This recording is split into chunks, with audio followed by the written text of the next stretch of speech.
আমি পুরো পৃথিবীকে সাক্ষী রেখে বলতে পারি, যারা মন থেকে ভালোবাসে তারা কখনো ভালোবাসার মানুষ পায় না, তারা সারা জীবন শুধু কষ্ট পেয়ে থাকে। মানুষ চিনতে হলে মানুষের সাথে মিশতে হবে, দূর থেকেও তো কাঁচকেও সুন্দর মনে হয়। কাউকে যদি বেশি মায়া করো তবে সেই তোমাকে সবচেয়ে বেশি কষ্ট দিবে। জীবনটা কেমন জানি হয়ে গেছে ভাঙা নৌকার মতো, না নদী পার হওয়া যায়, না পুরনো স্মৃতিগুলো ভোলা যায়।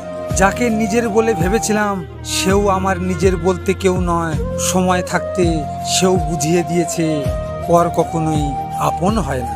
যে ভালোবাসে সে শত খারাপ জেনেও পাশে থাকবে, কারণ শখের জিনিস ক্ষুদ্র হলেও তার প্রতি মায়া বেশি। লজিক মোটিভেশন থেকে আমি গোপাল। যদি আপনাদের সাথে এমন ঘটনা ঘটে থাকে তাহলে মন খারাপ করে বসে থেকো না। মনে রেখো, সময়ের সাথে সাথে সব কিছু বদলে যায়। ভিডিওটি শেয়ার করো তোমার প্রিয় মানুষের সাথে, অথবা যে তোমার ভালোবাসাকে অবহেলা করেছে তার সাথে।